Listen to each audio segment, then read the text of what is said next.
Hello and welcome to your favorite YouTube channel, Cartoonist Kayfabe. My name is Jim Rugg. I'm Ed Piscor. Before we begin today's video, I want to remind everybody of a few things. Cartoonist Kayfabe-tober is upon us. This is our prompt list. We are underway, so we're a couple of prompts into this, but basically join us, pick a prompt, corresponds to the day of the month, draw it, and tag us in your social media whenever you share it. We've already seen a bunch of great drawings. We'll share some of the best, some of our favorites, and it's also a good way just to let everybody know that you are part of the Cartoonist Kayfabe creative audience. We also have a Cartoonist Kayfabe Patreon. There are 3 different levels that will get you access to our videos early, and at the King Kayfaber level, you will get access to all of our videos first, because you will be sitting in on our live recording session. We are talking to the King Kayfabers between videos right now, and gives you a leg up on the Kayfabe effect. If you guys decide you want to add one of the books that we look at to your collection, you want to be the first ones in line. If the book is rare, it will disappear or go up in price. So become a King Kayfaber and you will have your pick of these books. Finally, I want to remind everybody that we are a daily comic book YouTube channel. We have 1,500 videos out there to choose from, and you can search those videos on our YouTube homepage. So go look for your favorite comic book or creator there.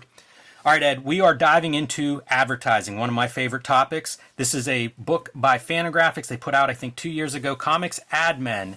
And basically, before Frederick Wortham and the Comics Code of the 50s, comics kind of took over advertising. And there's a couple of venues of how this works. One is, if you have the skill set of a cartoonist, you could maybe parlay that into better pay working for these advertising agencies. The other way that it works is, if you are a strip artist especially, that is a big-time borderline celebrity in the 30s, you would get paid to endorse some of these products. Totally. I've been appreciating Dick Brown more and more since I started the channel. This is the guy who created Hagar the Horrible, which is considered a fucking joke now. You know, nobody cared about Hagar in our lifetime. It was a Nepo Baby strip. Like his kid did it when Yes. it was our time. But Dick Brown's cartooning is unassailable, and he's a cartoonist that could do everything. So here he's working in that kind of UPA style, but he could do realistic. He could do Bigfoot. That his Hagar strips, if you see a Dick Brown Hagar, it's different than the Chris Brown stuff, and just exceptional artist. So the book starts out with basically a little bit of a backstory on advertising and artists, and I was talking about like celebrity cartoonists. Yeah. Here we have George McManus. He's not drawing an ad. He is the celebrity endorser. This is your Michael Jordan of 1953 beer advertising. And it looks like he's had a few, but it puts it into perspective as to kind of the stature of these guys. You know, you see his name right at the top of the ad. I want to put our name in the hat for Strathmore endorsement. Jimmy and I would be happy to, draw those covers to the tablets. Dude, you know who this is? Martin O'Dell. Absolutely. And the reason you know that is because you went to the Pittsburgh Comic-Con enough times to visit Mr. O'Dell when he would have prints of this and the Golden Age Green Lantern for sale when he's about 80 years old, man, when we were little dudes. Yeah, pretty wild, but it makes sense. If you're a good character designer, why wouldn't it make sense for you to do character design for advertising companies?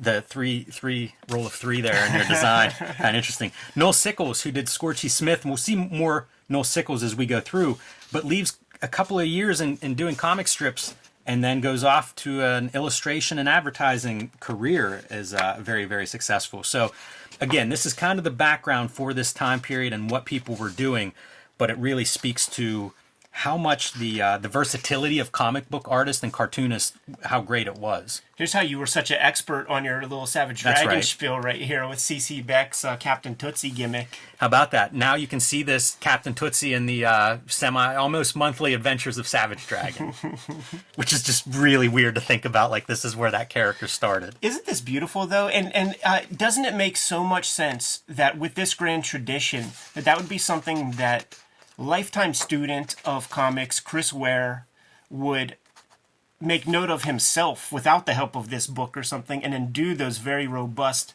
ad pieces that were mocking up these old comic strip ads, because I mean it's clearly a grand tradition.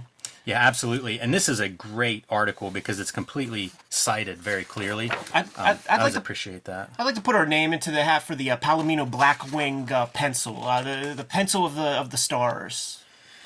You had mentioned kind of that 1950s animation style. Yeah. You're going to see quite a bit of that. I feel like this is a piece of that. But Johnstone and Cushing is the company that, like Neil Adams famously worked there, but a lot of cartoonists came through there. That's about 35 years of like high level illustration and cartoonists. I mean, look what it is. Like that's their business, is Yes. to bring the comic strip style into your ad stuff. So like as Mad Men, they weren't doing Rockwell. Right. They were doing comic book stuff. Like, And they would do complete comic books for companies. You know how you sometimes see those companies that'll have like, history of rubber or whatever for like Goodyear.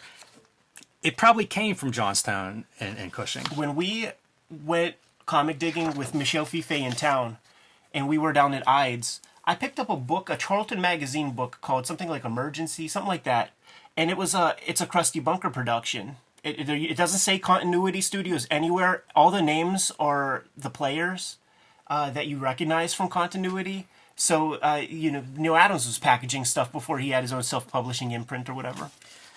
Yeah, that makes total sense because that's kind of what he came out of. The Yeah, idea of like, we're just going to make a comic book for you, and wasn't- probably at a better price, not the Charlton one. Yeah. but a lot of the advertising comics. He was at Johnstone and Cushing. Johnstone and Cushing would place comic strip artists into like these generational comic strips and stuff, and maybe they even started a few. But I'm quite sure that his Ben Casey strip was a deal through Johnstone and Cushing. Oh, interesting. I didn't realize that, and that may be in here. But here's some of your comic strip character celebrity endorsement. But you see like Al Cap, or at least his assistants here, doing these complete ads. It's basically a Lil Abner comic strip. I bet he does those ones, man, because that's like very lucrative upfront money. Yeah, could be. It's kind of like in the Old Man Logan or whatever, when you see like Dan Panosian or Joe Quesada does that comic that shows up in the movie. Right. Not stuff that comes out on a monthly basis where you get paid peanuts compared. One of the great parts of this book, now that we're past that intro stuff, is the artist will be called out in the top. So then you just get samples of what they actually did.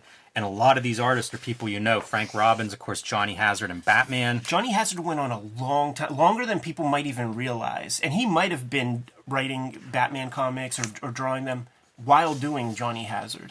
This always bugs me. Like, this is too uncanny. It's a kind of is. Cursed imagery. Yeah, definitely. Storyboards is something that they talk about as comic book artists were really good at. And that was, again, like once you crossed over to Madison Avenue, your pay went up a lot. So a lot of these guys would work in both, if not completely abandoning especially the comic books. Comic strips are one thing, but the comic books, they just didn't pay. So if you had the skill set, you could get paid for it. Basil Wolverton. That looks like fanzine art. Yeah, it kind of does. It's funny to see Basil Wolverton do women, because that was like one of the things you needed to be able to do. His art's so far away from that. Yeah, it's so far away that he had to trace a photo, surely. Noel Sickles, I mentioned earlier, very decorated as an illustrator. You can see the illustration work here, but also doing these kinds of comics. Comics were just used more and more in advertising. So, yeah, if you had that skill set, you were good to go. That looks Charlton brand lettering, huh? What's the lettering thing called? A robot? A machine? A machine. Jacob Landau, I don't know that name. Not sure exactly if it's just art that they think is close to comics or if he has some comics roots. Otto Soglo, the Little King strip, and you can see like it's the same as what he was doing in the comics. Like they're paying him to be him, but Pepsi and Zippo are paying him to be him. It's an interesting to think about. Here's your Dick Brown. Yeah, man. This video is brought to you by the books that we make. The best way to support Cartoonist Kayfabe is to buy our books. I have Street Angel, Princess of Poverty, coming out in November. You need to pre-order that one now. It is part of a set with Street Angel, Deadliest Girl Alive, collecting all of my Street Angel comics.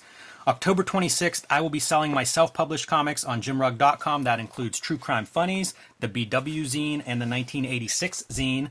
And Hulk Grand Design, my contribution to the Grand Design mythos, is sold out at the distribution level, so pick that one up if your comic shop still has a copy. Ed's Hip Hop Family Tree Omnibus will be in stores in November. I recommend that you pre-order this one. Get your name on a copy because these are going very fast. X-Men Grand Design Trilogy trade paperback will be out in November, collecting all 3 volumes of X-Men Grand Design by Ed Piskor. And Red Room, Antisocial Network, and Trigger Warnings are already out, and in January they will be joined by Crypto Killers. And now back to our video. The comic strip itself, if you choose the right characters and the right kind of ideas, it is in effect just a piece of advertising for the brand. You know, a Peanuts comic strip is reminding you of the Peanuts cartoons. It might remind you when you're hunting for a birthday card for your niece or nephew, you see a Peanuts thing. So that daily exposure, you know, ad companies, they call it impressions. It's a daily impression, so they're in effect advertising themselves every single day in a newspaper. It's the reason why when, you know, 100 years ago, little Orphan Annie gets its place in a Post-Gazette or something, it stays there forever, and you get 4 or 5 different artists over time drawing the thing, because you don't want to let that little piece of real estate go. It's nice too. At the bottom of these, they list like all of your credits. Well, the credits you'd be known for, you know, to see kind of like where these guys are coming from. This is Hank Ketchum. You don't need to see Dennis the Menace listed to know Hank Ketchum. Right. But some of these guys, maybe their creations are a little lesser known, or they've, you know, were here in the 40s, and it's just stuff I don't know about. But it's amazing to see just how far. And again, like here, you're using Dennis the Menace, but it's not all of Hank Ketchum's advertising art. Yeah. This is what you used to see, like when you'd get those books of like Higgins would put out like an annual catalog, and it'd be like all the jobs you can do if you have the skills of a cartoonist. Because like ads would feature cartoon style. Imagine an ad that looked like that now. I want to put our names. It might in the actually hat. work, you know, because it'd be different. I want to put our names in the hat for Speedball Nibs. Cartoonist Kayfabe would be good endorsers for Speedball Nibs. Yeah, Hunt wonder 102. what their promotional budget looks like these days. How about this? I go, what is this? This is Kirby Sweeper, everybody. It took me a minute to like figure this out, but this is about closing the sale. And the idea is, here's 1,001 sales, right? So different strategies. This is 2 salesmen of like what to do when you're trying to close a sale, and this is the contest. So these are like cons, basically, and how to. So you explain to this woman that you're in a close contest with this other salesman in your company, and you just got to get this next sale. The person who gets the next sale wins the month's promotion. Because, Can you believe? I mean, it's just like literally cons. because Jim was calling into question the Speedball ad budget, you could just hire Eddie P for that one. I feel like my rates are lower. They'd be more likely to afford me. Who's Paul Fung? Dumb Dora. See, that's one that I don't know. Yeah, that would be a Warren Bernard strip. This is another advertising company. We've been mentioning Johnstone and Cushing, but they were not the only ones that were doing advertising with comics. Like, one of the things in the beginning of this, they talk about just how prevalent this became, to the point that, like, a lot of the traditional advertisers hated it, but clients would ask for it. Totally. It was at Johnstone and Cushing where Dick Brown was sharing a kind of studio with Stan Drake, who also got placed into comic strips because of Johnstone and Cushing. And it was Stan Drake who coined the term Bigfoot cartooning. Which is amazing. Yeah, and he did that in relation to Dick Brown to describe his work. This looks like exactly like we looked at some of that mid-century modern animation, and I mean, this image might be in there. Yeah, it's like Gene Deitch. Because you figure Johnstone and Cushing weren't just doing print ads. You know, they would have been working also with video and television and animation and stuff for advertising, so you would see crossover between those two groups, probably cross-pollinating. Yeah, see, here's the Stan Drake at Johnstone and Cushing, maybe. Look at that, man. Absolutely beautiful. And, you know, Heart of Juliet Jones and Blondie being Stan Drake comics credits. Blondie. Lou Fine. So we've talked a lot about Lou Fine usually when we talk about Eisner's early studio, and he leaves comics in the mid-40s. And he was the guy that Eisner talked about could do stuff with the brush that nobody else could do, and you see some of that applied to finer illustration. And this is that Connecticut school of taking photos and inking on top of photos. So you got that delicate ink line, and you know in your mind's eye how to translate these photos into attractive pen ink illustrations, which is interesting these days because you see so many people making their comics and their pinups straight up tracing. And in this to me, it's very generic, but it's stronger artwork than the Procreate Tracer comics and stuff like that. And you can see that it is simplified. Yeah, you know, like totally. these backgrounds. I love this car so much. And I wouldn't call that photorealistic, even though I bet that starts with a photo. This was an assignment at the Kubert School. They took a lighthouse that was on top of a heap of rock, and the idea was simplify this, put a piece of vellum over top of it, simplify this, and turn it into an icon. Yeah. And it forces you to make those decisions. Yeah, like you can see all of this stuff has some level of photo reference, but a lot of it, like rain and wind and, you know, even like simplifying wheat. This is the piece that you have to bring into your work if you're going to be that kind of like photo tracer and take pictures of yourself on your iPad for all the poses and stuff. You have to bring this part into your work, or else it just is static, and you run the risk of just looking like all the other guys who do that shit. I did not think to look, but I wonder like where they're getting this artwork. This has to be archived somewhere to get this quality of art, because you can see these are like the raw drawings, and I'm sure those are in a school somewhere, like a Syracuse or who knows, maybe the Billy Ireland, but somewhere out there. This is still Lou Fine, so you can kind of see like really what he could do as a comic, traditional comic style.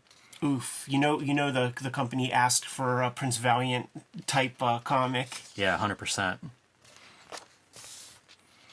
It's also probably one of the better collections of Lou Fine. Like the Lou Fine that I have, the reproduction is so freaking poor. Yeah. So getting a nice reproduction of a dozen pages of Lou Fine is always a good thing. Craig Fleisel, the original Sandman artist at DC and like Action Comics, I think I have that hardcover that DC put out of his work. But again, you see these guys that start in comics and then kind of go, I can get an extra 0 on that job over here. Can't sleep on the lettering, man. Like this stuff, that's hand done. You know, Yeah. like the lettering is strong. It's sign painters who are doing some of this. Easy to take for granted. Yeah.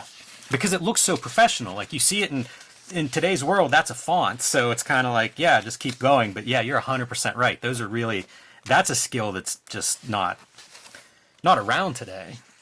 I want to throw our name in the hat for any kind of wrist brace kind of companies, man. Cartoonist could use a wrist brace. That's good. Ounce of prevention is worth more than a pound of cure.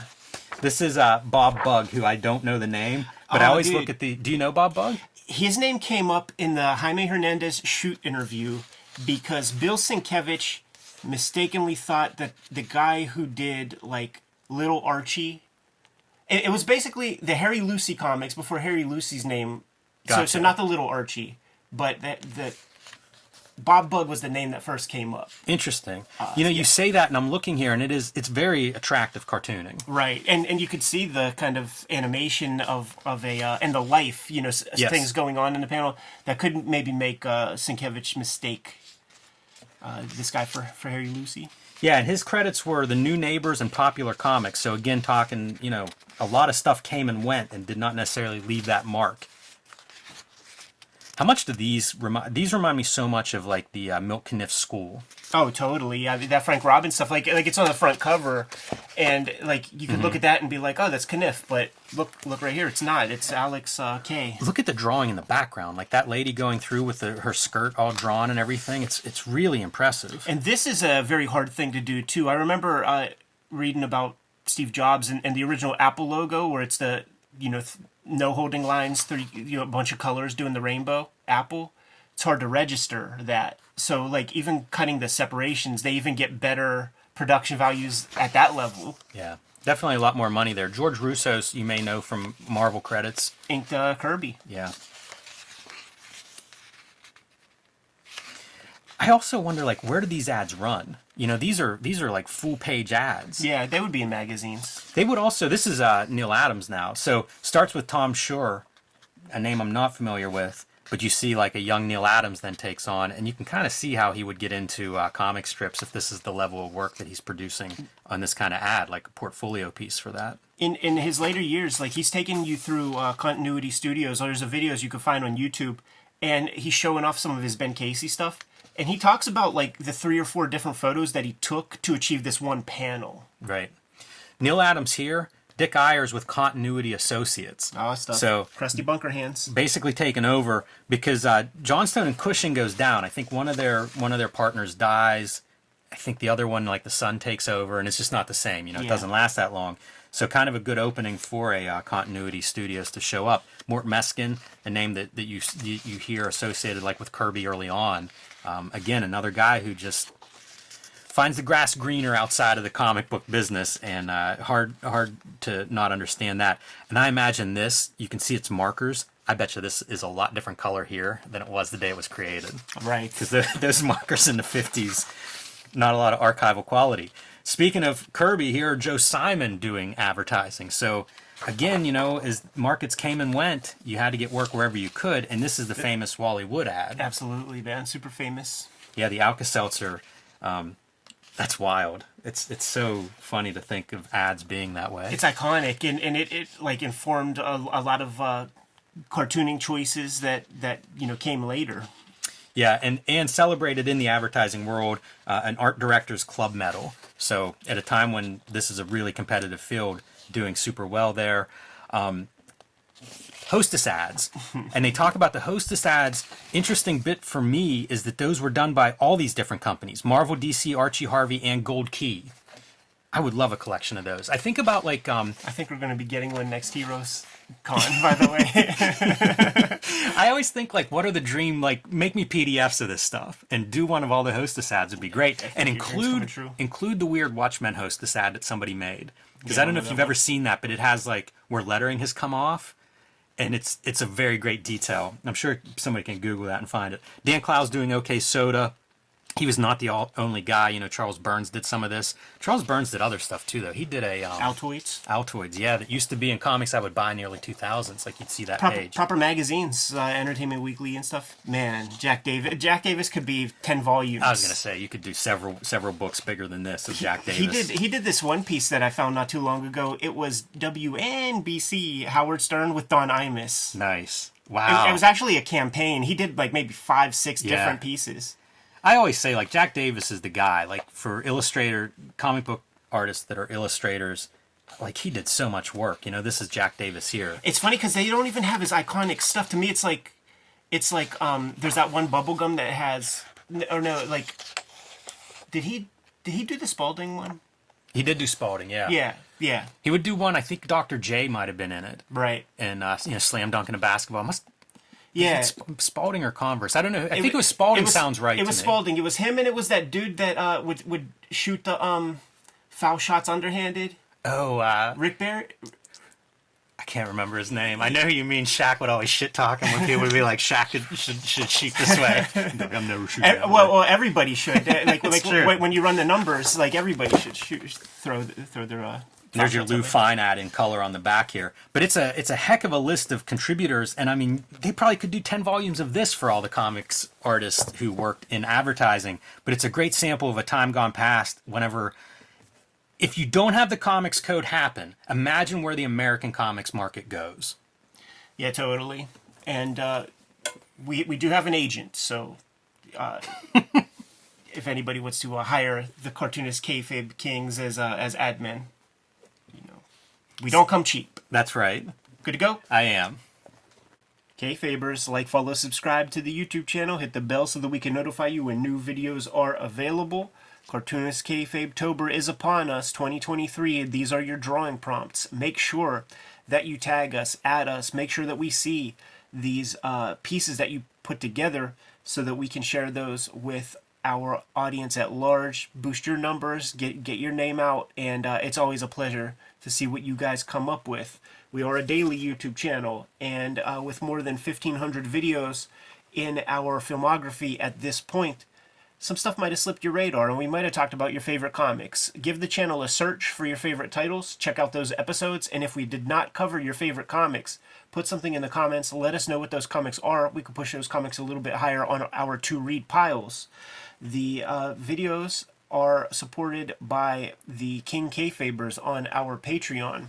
They get access to all the videos before anybody else. They're hanging out with us right now in a live stream recording session as we put together this week's worth of videos, and we are very much in appreciation for the King Kayfabers who are supporting the channel. Ultimately, though, the videos are brought to you by the books that we make. Before you is a sample of our bibliography to date, but we are working all the time. And coming October 18th is the Hip Hop Family Tree Omnibus. You guys have been watching this comic kind of develop over this past year of 2023, and it is almost upon us, and about 75% of this print run is accounted for already, which I have to absolutely thank you guys for. What that also suggests is if you even think that you want this, you better order it up quick, because that last 25% is going to go pretty quick whenever stores sell stuff off the rack and then have to re-up. 500 plus pages, 150 pages of additional material, and best book I ever made. Please scoop that up. Not the only holiday effort to come in 2023. In November comes the X-Men Grand Design Trilogy trade paperback. It's crazy how this one works, because it's probably off to the press right now, mere weeks before its release, so I don't have a comp copy to show off. So it's going to be smaller in scale than what you're looking at. But these big volumes, some of them are out of print, and it's going to have all of my X-Men Grand Design work in there. Please check that out, man. It's perfect jump on point for any X-Men fans or enterprising X-Men fans if you're curious about that title. Red Room has been my focus the past couple of years in terms of new comics. 2 trade paperbacks out, The Antisocial Network, Trigger Warnings. It's Halloween time, right? Read some tongue-in-cheek horror potboilers. There's going to be a 3rd volume coming out in January. It's called Crypto Killers, and it is the best round of comics yet. Each one of these is self-contained, though. It has 4 complete self-contained stories. If you see either of these out there in the wild, give it a shot. Jimmy, tell the people what you got going on. Hulk Grand Design is my contribution to the Grand Design mythos, and it is sold out at the distribution level. So pick that up if it's sitting on your comic shop shelves right now, because these are going to become harder and harder to find. Coming out in November, Street Angel Princess of Poverty from Image Comics. You need to pre-order that one now. It collects all of the Street Angel comics that are not in Deadliest Girl Alive, also available from Image Comics. These 2 books together will comprise the complete set of all of the Street Angel comics that I have made so far. And I have been self-publishing lately and will be selling these on jimrugg.com, my website, at the end of October, October 26th. That will include the BW zine, highlighting panels and art and ads and editorials from the black and white explosion comics of the 80s that I love so much. The 1986 zine is all about the year 1986, whenever comics really the direct market and comic shops took over the direction of comics in America. And True Crime Funnies. These are nonfiction stories featuring traditional true crime subject matter like a drug cop, but also featuring some wrestling stories from the early 20th century, as well as an Andy Warhol soiree into wrestling one night. So check those out. Mark your calendar, October 26th, jimrugg.com. And if you can't wait that long, you can read a lot of this stuff on my Patreon, patreon.com/jimrugg. The books are the most important part to keep the channel solvent and to keep the videos coming to you on a regular basis. But there are some ways to directly support the Cartoonist Kayfabe channel. Jimmy, let the people know. Subscribe to the Cartoonist Kayfabe newsletter at the links below this video. It's a way for us to keep you up to date on what we have going on and where we're going to be. You can also pick up Cartoonist Kayfabe t-shirts, merchandise, mugs, hats, stickers, all kinds of stuff at our spread shop. And that link is also under this video in the show notes. There you have it. Plethora of ways to support the Cartoonist Kayfabe channel. Jimmy, please give the people their final marching orders and we'll be on our way. Read more comics.